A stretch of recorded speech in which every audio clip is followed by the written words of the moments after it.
Cyclops, always good to see you. Likewise, Sue and Ben, I heard you got married. Mazel tov. What can we help you with? I need Sabretooth. I'm not sure I understand. I heard the big announcement, right? New country, all mutants are citizens. Yeah, we love that for you. There's a period of amnesty. Everyone deserves a second chance. So, that includes Sabretooth? He's a mutant. He killed a lot of people in the past 20 minutes ago. The country's 2 hours old. So, what do you want from me? He's not getting off scot-free. He's just got to answer to mutant laws. The hell are mutant laws? Welcome, everyone, to our very first council meeting. First order of business. What do we do with him? Sorry, you're gonna have the meeting around me? We can't sentence you yet, can we? We don't have laws, dum-dum. You look like you have a tasty trachea.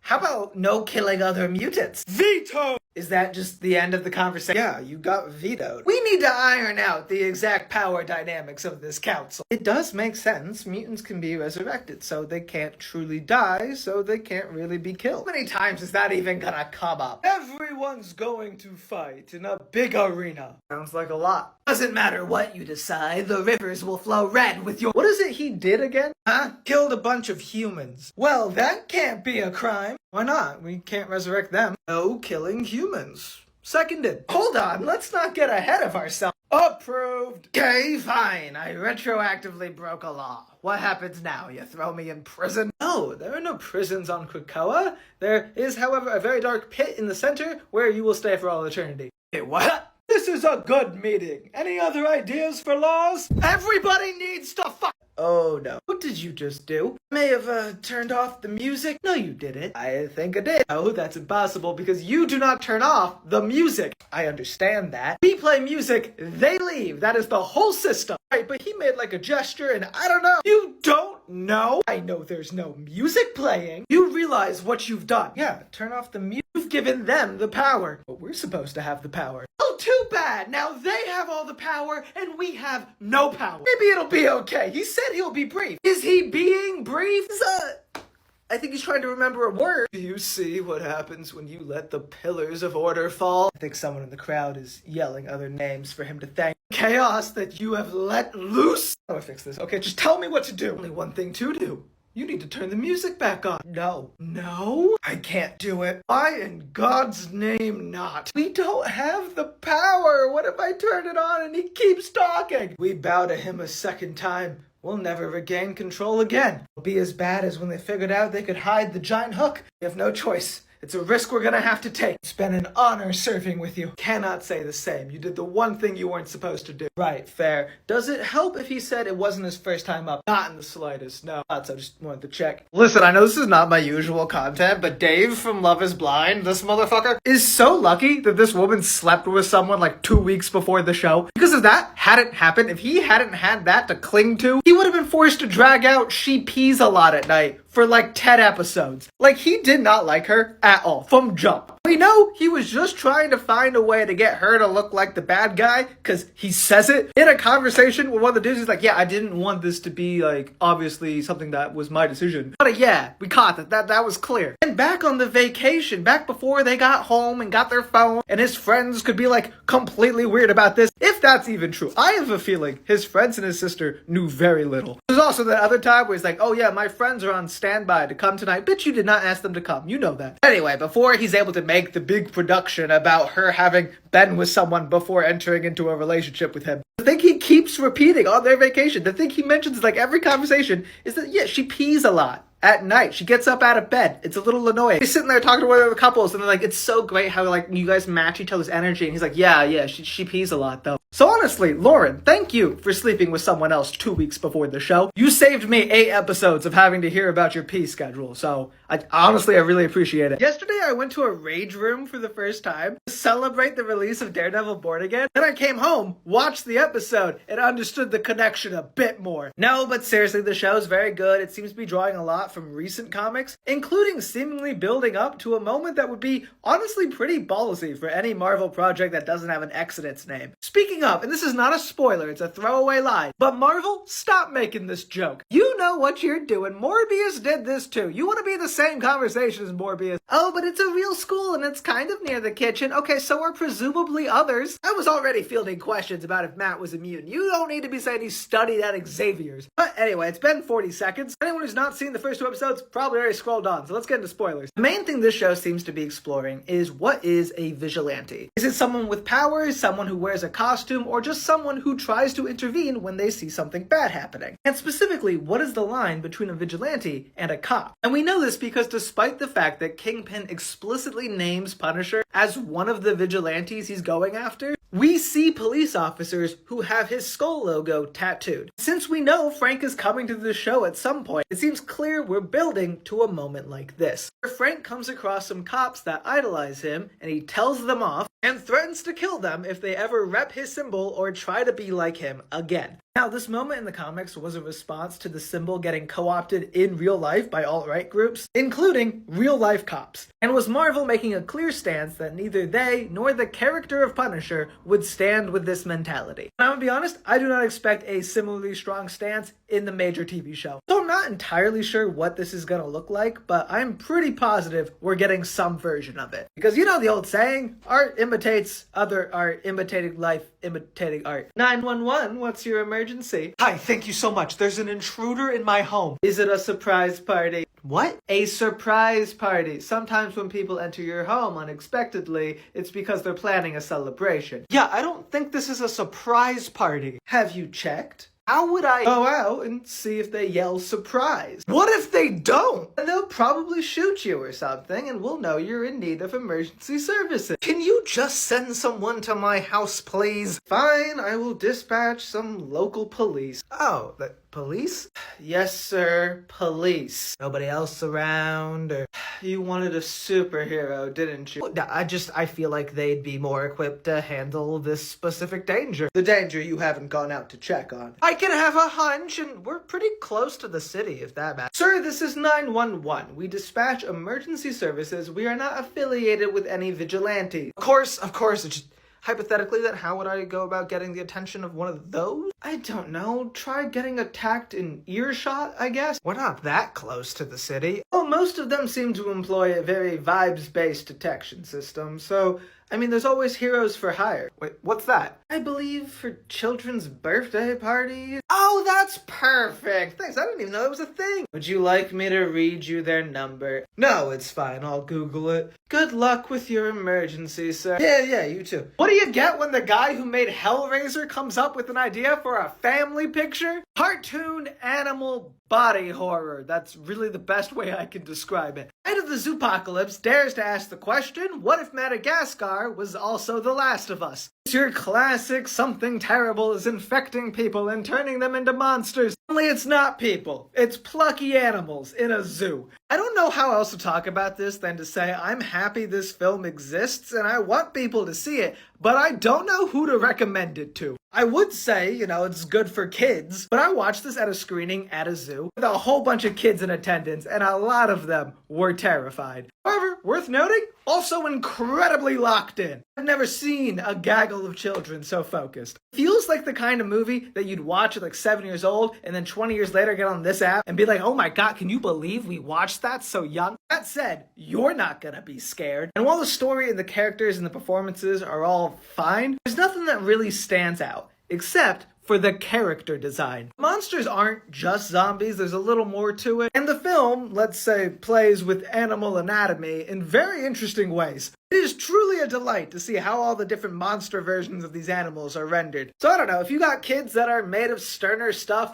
you like to be intoxicated, maybe check it out. It's definitely a movie you leave the theater saying, the hell was that? How many times must I tell you, children, I am the master of magnetism. I am not literally a Hi. Hello, I think I'm in the wrong place. Presumably. I'm looking for Xavier's School for Gifted Youngsters. That's down the road. Really? Because there's a sign. Oh, Xavier's! Yes, that's me. I'm Professor Xavier. You're Magneto. No? What would make you say that? You just screamed about being the master of magnetism? Turn of phrase. It was a very public trial, like a day ago. Oh, that guy! Yeah, people say we look alike. You look exactly alike. You're the same person. No, he wears a sexy little one piece, and I'm wearing a suit. So, I'm Michael Xavier. I thought the school was run by a Charles Xavier. Yeah, well, he's, you know. He died? Yes, he died. He's not in space. Why would he be in space? Literally no good reason. How can I help you? Well, I was wondering if my daughter could be admitted here. Absolutely not. What does this look like? A school! There's a sign, right? Fucking sign again. It's a special school, okay? You saying my Sally isn't special? Probably not. No. Unless, are you saying she is special? She's very good at math. Like, inhumanly good? College level? That's not gonna cut it, sorry. Please, I've seen some of the other children here, okay? Would you say that's a fair representation of the student body? I'd say it's the entire student body. There are only 5 children in this school? Yeah, unless that's bad. Oh, I do think I will take my interest elsewhere, though. Right, okay. You're not gonna do anything silly, like calling the authorities? Or what? On the obvious supervillain shacking up in a mansion with a bunch of kids? No, not at all. You know, if Charles were here, he could make this all go away, but he has his methods, and I have mine. What is that supposed to be? Got it! Wake up! Cyber's attacking the building! What? The language guy? No, Cyber! He's one of my villains. Like a personal one? Yeah? Why do you have so many of those? It's a real liability for the school. Well, excuse me for having a life outside of here. Whatever. What is this Cyber's deal? I'll answer that. I have adamantium skin. I thought Solem had adamantium skin. You're seeing another guy with adamantium skin? I have a lot of villains, okay? We were just covering that. Gotta say, I'm a little hurt. Well, I don't really care, Bub. Sorry, what? I said I didn't care. No, after that, what did you call him? Bub. Like with a B? Dude, even I know that's his thing. All these years, I thought it was Bud. Why would I go around calling everyone Buddy? That doesn't make any sense. Makes more sense than calling them Bubbles. That's not what Bub is short for. How would I know? I've literally never heard that word outside of like maybe flowers. That actually is Bud. See, this is not a real thing. It's a very common pejorative. Where? The North. No, a northern insult's like jabroni. No one has ever seriously said the word jabroni. I'm from Alaska and I've heard a lot of jabronis and 0 bubs. That seems statistically unlikely. You know my favorite thing to call someone? No one asked. Oh, come on. This is supposed to be a me and you thing, dude. I'm your arch enemy. You're my second adamantium skin guy. I've known you longer than this solemn. Now, well, he's sexier. That's just an objective statement. He's a hedonist. You've been running off with the Now I'm kind of hurt. Hi, are you someone who every time there's a new 3D animated movie is like, what happened to 2D animation? Bring back 2D animation. Then do me a favor, don't let this movie flop. This is not an ad. No one is paying me to say this. It's out on Friday and it's not being marketed at all. But I have a vested interest in Looney Tunes The Day the Earth Blew Up being a financial success. For a couple of reasons. Number 1, it's a Looney Tunes movie. I need more Looney Tunes. Number 2, I'm still not over the last Looney Tunes movie being written off for taxes despite the fact it was already finished. And last but certainly not least, it is 2D animated. Or it might be like 3D made to look 2D. Truthfully, I could not find out, but it's at least in the style of it, and I'm desperate enough for that to work. Do you know part of the reason studios stopped making 2D animated stuff in general is because Princess and the Frog underperformed? And they're like, oh, guess no one really wants to come out for 2D animation. We need to come out for 2D animation, okay? Now, I haven't seen it because it's not out yet, and again, this is not an ad, but it's got a 94% on Rotten Tomatoes. I don't think it sucks. It's Looney Tunes. I need a renaissance of Looney Tunes and 2D animation tomorrow. I want studios begging to release this. Just watch some tunes be loony, have a glorious, wonderful, whimsical time. Ladies and gentlemen of the jury, look at these fine people in uniform. They are the heroes New York City needs, not those who hide in masks. What about Iron Man? You're not actually supposed to respond. He wore a mask and we needed him. He wore an armor faceplate and that is not relevant to the case. You sure? Because without him, me and my cat would be dead. I'm sorry, your cat? Yeah, Thanos killed me and my cat. The blip didn't affect cats. Can explain how Mr. Tittlesticks have been dead for years when I disappeared disappeared and was right in my apartment when I came back. I feel like you stole someone's cat, and let the record show, Iron Man famously disclosed his identity. Ah, that's a good point, actually. Yeah, anyways, what about Spider-Man, though? What about him? I like him. He does flips, you know? And I don't remember his identity. Did you used to know it? No, that's my point. Then why would you... Doesn't matter. We're not here to talk about Spider-Man. We're here to talk about this man. You're saying he's like Spider-Man. In that they're both vigilantes. I feel like I'm gonna like him then. Do you flip? And menaces to society. Oh, you're a bugle guy. Things are starting to add up now. Listen, there is a difference between heroes like the Avengers and vigilantes. And it's masks? No, it's being accountable and answering to the government. Didn't the Avengers vote or something to like specifically not do that? But they operate within the scope of the law. I'm pretty sure Captain America just beat up the president. What do you want, huh? You want people just walking around at night killing people they don't like? No, that sounds like the Punisher. Exactly! What do you mean exactly? He doesn't wear a mask. You don't even know your own point. Do me a favor, don't let this movie flop. Hi, update, it was good. The second videos never do as well as the original, but I just need everyone to know. Looney Tunes, The Day the Earth Blew Up was a good time. Now, couple things before you go into it. This is a Looney Tunes movie, okay? It is not a movie about the Looney Tunes. Does that make sense? It's not Space Jam or Looney Tunes back in action. They're not just all there and in their downtime between making cartoons. This is a cartoon. It is a Daffy and Porky adventure. They are the Tunes, they are Looney. Well, Petunia is also there for all three Petunia Pig fans. There will probably be more if people go and watch this. She's delightful. Second thing, Daffy, back to his earlier characterization, okay? Because before, he was a jealous, insane cynic. He was Daffy, as in sort of insane, and he did a weird yodel thing with his voice, which he does a lot in this movie. Now, there are hints of the egotistical, jealous Daffy we know and love, but with Bugs not around, he's the main character. Most of his issues are gone. Anyways, listen, this is the kind of thing we need to be supporting, okay? It is a fully hand-drawn animated movie, the first in Looney Tunes history, and Warner Brothers has not been kind to this IP, canceling this and this one. And if that makes you mad, watch this one. Talk with your wallets if you can, ladies and gentlemen. Show love to Looney Tunes.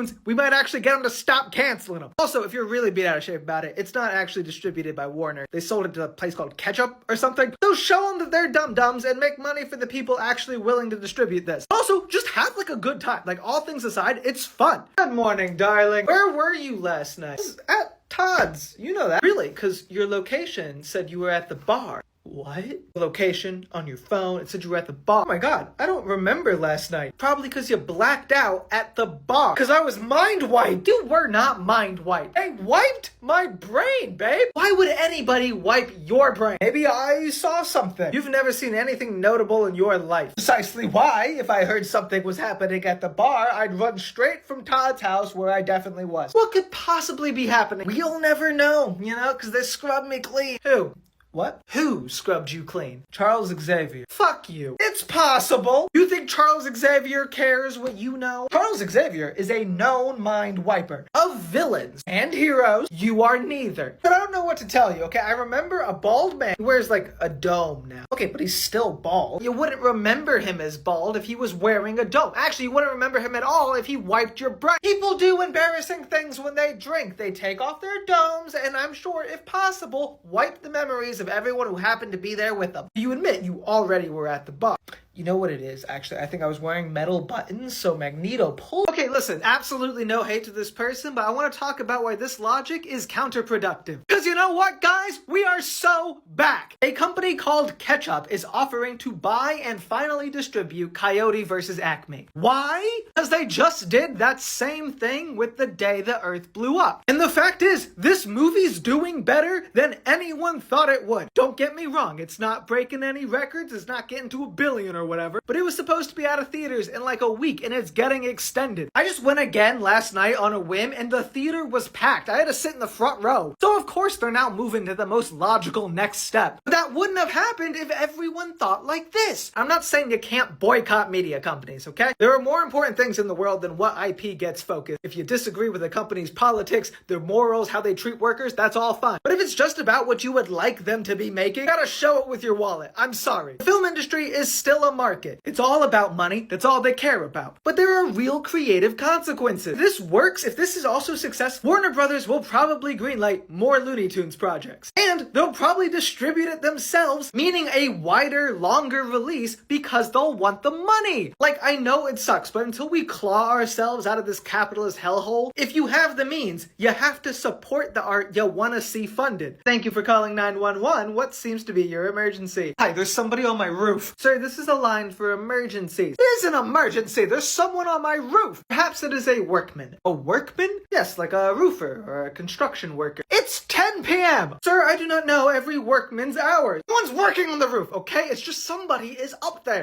You think it's a superhero, don't you? I think it's a super something. No, 80% of the time, it's still super nothing, right? I don't think that math checks out, not this close to the city. Fine, are there any gargoyles on your roof, sir? Gargoyles? Yes, or anything large and statuesque, ideally good for brooding. No, it's a house. Okay, so now on top of workman hours, I have to know your decorative style. Would you just help me, please? Sir, what do you think is going on here? You think there's some sort of supervillain that spends their nights on the roofs of random suburbs outside the city? I don't know, what if it's like a escaped mutant monster? There's no reason to take that kind of like a mutated monster, you know what I mean. If there was some sort of product of mad science on your roof, I'm sure it would have jumped off by now. Oh, it just fell again. I'm sorry, it fell? Yeah, whatever it is crashed in with this big bang, and ever since just seems to get up, walk a little bit, and fall back down again. Sir, you need to vacate this building. Excuse me? What happened to it was probably nothing. Well, now it sounds like a class 4 throwee, and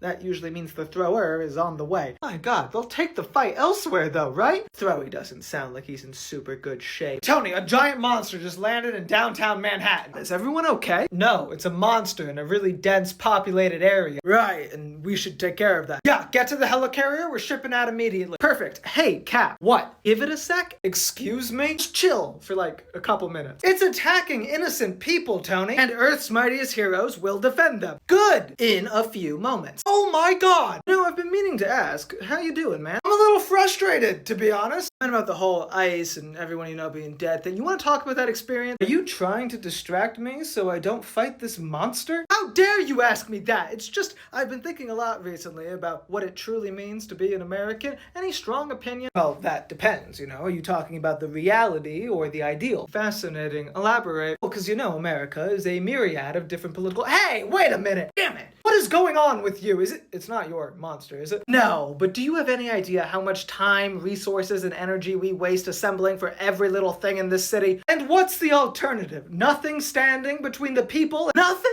Do you have any idea how many heroes are in this city? Well, sure, we have wizards, vigilantes, mutants, and more people in arachnid-themed clothing than actual arachnids. That does not mean you take a day off. No, it means by the time we get to anything, it's usually handled. Do you have any idea how many people have probably died just while we've been talking? Yeah, 0. Whatever, stay here. I'm going...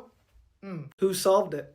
The Fantastic Four. I knew I forgot one. Okay, I would have responded to my comment specifically because this whole section has devolved into people being like, oh, the X-Men never suit up unless they're fighting other mutants. Guys, they do other things. First of all, they're not the only ones who fight mutants, okay? Spidey's got some mutant rogue. I've talked about Sabretooth was originally an Iron Fist villain. Mystique was a Captain Marvel villain. But yeah, evil mutants gravitate to the mutant story, sure. That's only one small section of the X-Men baddies, okay? Also have your everyone just thinks they're mutants, like Juggernaut and Deadpool, and honorable mention, Mr. Sinister, who was a mad scientist until like 2019. He put a mutant gene in his body, and apparently that's enough. But the others, still human. Also, all the regular Joes and their hate groups, Reverend Stryker and the Purifiers, Cameron Hodge and the Right, Braden Creed and the Friends of Humanity, and Peter Gyrick and the US government. If that upsets you, remember the group of bigots just called the Right? Came out in the 80s. So Stephen Lang, who should get more credit for bringing back the Sentinels after Trask died in like the 60s. He was even kind of sort of master mold. Peep who's in this photo, by the way. Honestly, a lot of main humans go cyborg eventually. Some are cyborg all the time, like Donald Pierce, you know, this guy from Logan, and his group of Reavers, including, yes, Lady Deathstrike, this woman from X2. Some are just robots, like Nimrod, or robot aliens, like the Phalanx, or, you know, alien aliens, like the Brood. There's also other dimensional baddies, like Mojo, Spiral, Opal, Luna, Saturnine, Grand Magistrix of the Omniverse, Morgan Le Fay, the Merlin,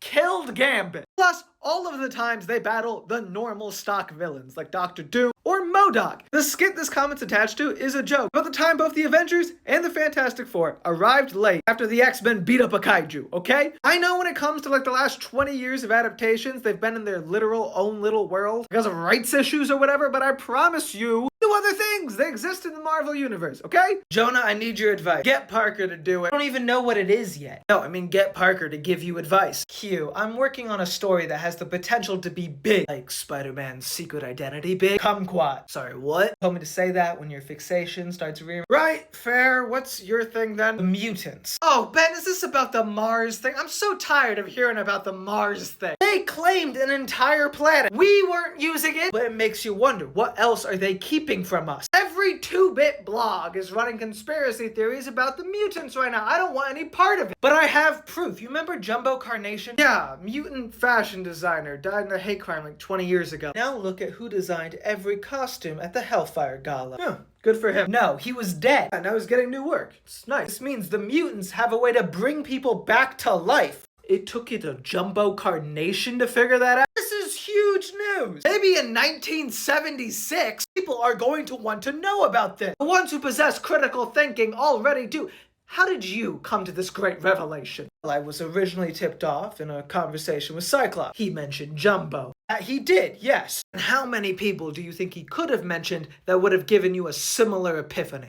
Well, maybe his wife or his conjoined roommate or anyone on any team or the leader of their entire society who he once murdered. I feel like people are going to see this as some sort of great betrayal to humanity. Shh, kumquat. Alright, let's talk about the new Apple TV show the whole internet's going crazy over. Fight for Glory, the 2024 World Series. Yeah, I haven't seen the studio. I saw episode 1 of this thing, and I gotta say, you ever hear that thing about how nerds and jocks are like two sides of the same coin when it comes to annoying fandom? This is the first time I think I ever truly got that. I learned some of the lore and the stakes, and it spoke to me. Now, episode 1 covers the first game of the 2024 World Series, which is, spoilers I guess, for something that happened 5 months ago, a truly phenomenal game. Like, it's the kind of game you make up for a movie. It's the LA Dodgers versus the New York Yankees. You have two of the best players in the whole sport on opposing sides, and it goes into overtime, the bases are loaded, and the underdog player who just had an injury steps up to bat. Mix in some flashbacks, interviews, and a genuinely engaging narrative, you will be on the edge of your seat, even though you could just Google the score on your phone. I can't really speak to the rest of the series because I don't know how impressive those games were. Like, I could Google that too. I could find out who won the World Series. I don't think I will, because I am just gonna watch this. Honestly, if it was possible to edit all baseball games down to a tight 1-hour docu-series, I think I'd watch a lot more in general. Honestly, I think is the show's main strat. It reminds me almost of Formula One, where interest in America exploded with the release of the show. Truly, it's all about getting to know the characters or, real people. If this reaches people who aren't just already into baseball, we could see a similar resurgence, which, as the world's most recent baseball fan, would be nice. Hi, I don't know who needs to hear this, but you don't need to watch the chairs, okay? This TikTok is gonna age like milk. I don't know what I'm talking about. It is early March 26, 2025. Marvel is currently airing a live stream that is just slowly zooming out on a bunch of director's chairs with different names on. It's a cast list announcement, basically, right? And every person on my feed doing two things. They're watching the stream and they're hating it. It's a lot of, why are we doing this? Why are we waiting an hour to see Letitia Wright's name? And that feeling is valid. It's a stupid idea for a live event, okay? But you don't have to stick with it. It's okay. They're going to publish the cast list when it's over, I am sure. Also, who are we even looking for that is warranting this perseverance? The bits I've seen, because again, it's everyone on my feed. It's basically just the cast of Marvel. If you've been in a Marvel movie, you get to be in Avengers Doomsday. Congratulations. What are we hoping for? Are you waiting to see Maguire or Garfield, one of the X-Men dudes or something? I already got 720 fucking people in this movie. Everyone's getting 4 minutes of screen time anyway. Any cameo is gonna be 10, 15 seconds. Is that really a level of hype worth waiting to see their name appear on a chair? Stand up. Go about your day. Google it on Variety after. It's gonna be okay. As long as I'm saying unpopular things about Marvel, let's talk about this. But before I do, please remember that I have spent the last 4 years rapidly defending this franchise. I've loved the MCU since I was a child to a probably unhealthy amount. And if you still love it, if you're still excited, that's great. I can't share in it anymore, guys. And it's for a couple of reasons. One of which, this is too many people. We're on hour 4 of Marvel slowly releasing the cast list for Doomsday, and every single single person is an established, recognized character, it's just gonna be this, but 10 times worse. All of these dudes are just gonna be Daredevil and No Way Home. Walk in, acknowledge, and walk off. I'm sorry, I feel like wanting to see a character in a movie didn't used to be literal. Like, I was wanting to see them do things and be involved, not just literally appear on screen for 10 seconds. But I can't lie, even if for some reason they are the ones to get a whopping 20 minutes, I still wouldn't be that excited. Because guys, I was really hoping we weren't going to be chained to the Fox films. Don't get me wrong, some of them genuinely great movies. Others genuinely terrible. None of them bear even a passing resemblance to the characters or stories that I personally love. I understand that's not going to be a sticking point for everyone. For a lot of people, this is what you think of when you think of X-Men. That's fine, it's just not for me. I was just hoping that the MCU one might be a bit of a fresh start. Seems like probably not the case. Okay. Brings me to my third point, Tatum Gambit. I don't like him. Don't get me wrong, you guys know I'm a huge Gambit superfan. I'm happy for Channing. He clearly loves the character, and I've been following his journey to playing him for like 17 years. But what we got is a very Deadpoolized version. Basically, look at this funny, weird guy with this funny, weird accent, and it stripped away a lot of the complexities and interesting bits of his character. Just so y'all know, I'm not entirely pretentious. This was goated. It doesn't resemble a single thing that ever happened in a comic. In fact, kind of goes directly against it. But it still feels in tune to the character, and it's fucking amazing. I know that Channing is a good actor, and he could provide more depth if given more time. But again, I'm not confident in him getting that time. I want to talk about the wildest Omega level mutant on Earth. Yes, I specify Earth, because Mars is doing its own thing. If you want a full breakdown, I got you somewhere else. But for now, meet Absalom Mercator. Started the Krakoan era. He was listed as one of the 13 strongest mutants on Earth. Again, gotta be specific. This was weird because he'd only been in like 15 comics before this. While his powers are impressive, he's a matter manipulator, basically a poor man's reality warper. He beat out a lot of bigger characters with some pretty impressive resumes. What makes it even funnier is that this is an in-universe document. It's like a memo calling these people Krakoa's greatest natural resource. But Mercator wasn't on Krakoa. As far as I can tell, he never set foot there. No, what he did is he went to Otherworld, a little pocket dimension where all universes sort of intersect, found himself a kingdom, killed all the inhabitants, renamed it after himself, and then just sort of vibed. Which we learned about in a different memo. Like the governing body of Otherworld that is just very confused about who this person is. Seemed to snuff out the old guys one by one. I can't stop thinking about what it must have been like to be whatever poor mutant happened to get the overlap of those two memos. Who had reasonably never heard or come across this man until being told he was one of the country's greatest assets, only to immediately find themselves the holder of an incredibly fucked secret. And this isn't me bashing Krakoa. He doesn't actually seem to be like an agent of theirs. He doesn't come out to help terraform Mars or anything. Most we learn is that Apocalypse apparently asked him to take care of something called the Siege Perilous, and I guess Mercator heard turn it into a country and then live there. But the only time he actually shows up in the Krakoan age, as far as I can tell, is to use said weird country device to resurrect Gambit after Merlin murdered him. People keep asking me to explain. It really comes down to Merlin's a dick and Gambit got cocky. This is how he got back just a few issues later, and I gotta be honest, what are a few dead telements anyway, you know? We just got our first look at Ultimate Gambit, ladies and gentlemen. Let's talk about it. To be clear, I'm talking about the new good Ultimate Universe, not the old bad Ultimate Universe. This is the one where the maker was like, hey, let me make my own reality where there's no superheroes, and just really didn't do a good job at that at all. But there are some notable differences. For instance, there's this place called the Eurasian Republic, which is run by an evil version of Colossus, Magic, and Omega Red, I guess because they're all Russian, and they're the ones who capture a resistance agent named Logan, experiment on him, and turn him into Winter Soldier.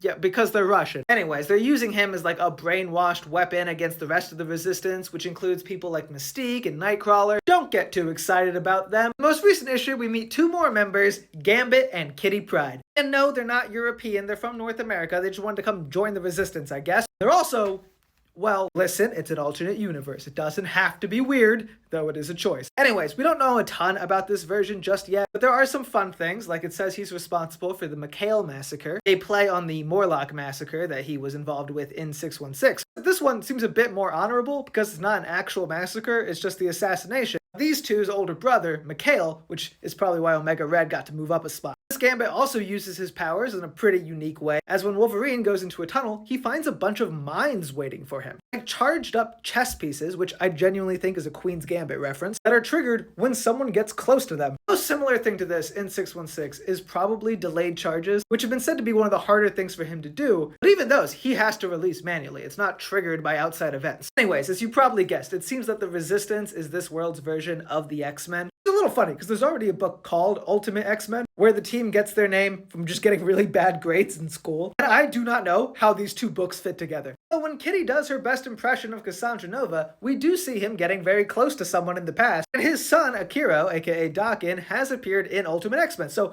maybe they'll cross over eventually. Honestly, I'm just excited that Gambit's around and very excited to see what he's gonna do next. Hey Pete, can I talk to you about something? Of course, Miles, you know I always have time for you. Thanks, man. I just know that Kraven is on his way over. How do you know that? Oh, because the arrow. There was an arrow? Yeah, it just came through the window. I dodged it like 10 seconds ago. You didn't see? I must have missed it. You're telling me that Kraven is hunting you right now? Yeah, but I think he's about to give up on ranged weapons, so if this could be like a fight in chat, yeah, no, I'll help you out. Of course. Thanks, man. And what is it you wanted to talk about? Nothing. Never mind. Are you sure? Because I'd love to help. I immediately feel bad. Miles, please, come on. This is me you're talking to. Alright, well, did you hear that Electro's thinking about blowing up the city on Thursday? No, but I can help you with that. Absolutely. Thank you, but I was more seeing if it'd be okay if I didn't go. Oh, are you like busy? I got an exam? You can skip out of those, you know. I did it all the time. How did you graduate? It took 13 years. Right, so that's something I'm trying to avoid. And tell him a family member died. I haven't had any family members die recently. How about a girlfriend?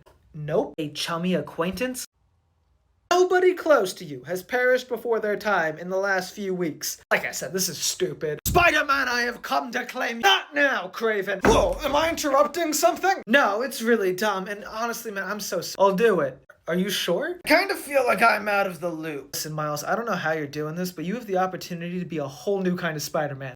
What's he got? Work-life balance? Maybe, yeah. Oh, that's actually really cool. Good luck, kid. Thank you, Kraven Jr., and thank you, man. Don't mention it. Just make me proud, okay? You know, some kids graduate college in 7 years. That's similar to what I'm aiming for, yeah.